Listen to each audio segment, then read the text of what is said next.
వాళ్ళు ఇంత ఆదాయం తీసుకొచ్చారు. కానీ 14 నుంచి 19 వరకు 500 కోట్లు వచ్చింది. ఇప్పుడు 100 కోట్లు వచ్చింది కాబట్టి 400 కోట్లు నొక్కేశారు. వైఎస్ఆర్ కాంగ్రెస్ పార్టీ నాయకులని చెప్పమని చెప్పండి. ఆరోపణలు చేయడం కాదు, దాన్ని నిరూపించే పరిస్థితి ఉండాలి. అన్నిటి మీద గతంలో 2014 నుంచి 2019 వరకు ఏ విధంగా వచ్చాయి, 2019 నుంచి 2024 వరకు ఏ విధంగా వచ్చాయో వాళ్ళ చేతుల్లో అధికారం ఉంది. ప్రతి ఒక్కదాన్ని నిరూపించమని చెప్తా ఉన్నాం. నేను ఎక్కడ కూడా వెనక్కిపోయే పరిస్థితి లేదు. వాళ్ళు దాడులు చేస్తా ఉన్నా, చంపుతా ఉన్నా, ఇంకొకటి చేస్తా ఉన్నా భయపడేది లేదు, బెదిరేది లేదు. ప్రతి ఒక్కదానికి సమాధానం చెప్తాం, ప్రతి ఒక్కదాన్ని ప్రజల ముందు ఉంచుతాం. వాళ్ళు ఏదైతే పింఛన్ ఇస్తా ఉన్నారు 15 మహిళలకు 1500 ఎక్కిన వెంటనే ప్రతి నెల 1500 ఇస్తా ఉన్నారు. నిరుద్యోగ భత్యం 3000 ఇస్తా ఉన్నారు. ఏదైతే ఇస్తా ఉన్నారో అవన్నీ ఇవ్వమని అడుగుతా ఉన్నాం. మేము ఎక్కడా కూడా ఎనికిపోలేదు. మహిళలకు ఉచిత బస్సు అన్నారు. సూపర్ 6 లో ఎన్ని ఎనికిపోయినాయి, ఎన్ని వచ్చినాయనే విషయం వాళ్ళు ఈ నెలలోనే అయిపోతా ఉంది. తెలుస్తా ఉంది వాళ్ళు ఏ విధంగా పరిపాలన కొనసాగిస్తా ఉన్నారు అనేది. వీటన్నిటికీ సమాధానం చెప్పాలా? ఇందాక మేడం గారు ఏదో తెలుగుదేశం పార్టీ నాయకులను చంపుతారా? తెలుగుదేశం పార్టీ నాయకులు చంపడం కాదు, ఇంట్లోకి వచ్చి మహిళలని చూడకుండా, గర్భవతులను చూడకుండా దాడులు చేస్తా ఉన్నారు.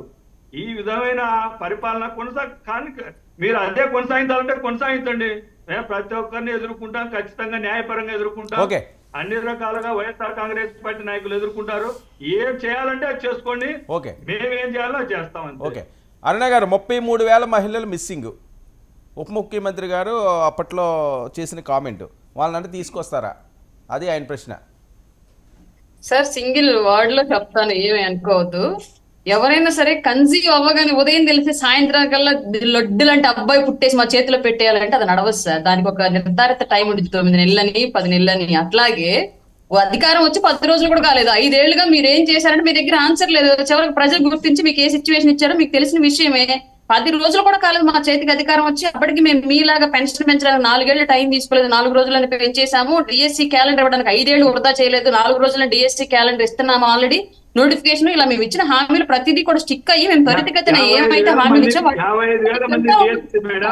మీరు 4 ఏళ్ళు 5 ఏళ్ళు కేంద్ర విభాగం కూడా ఇచ్చింది. 32,000 మంది మహిళలు ఆంధ్రప్రదేశ్ నుంచి మిస్ అయిన మాట నిజమే అని చెప్పేసి దాన్ని పక్కన పెట్టేసి పవన్ కళ్యాణ్ గారు అన్నారు ఇమ్మీడియట్ గా పట్టుకొచ్చేసేయాలి.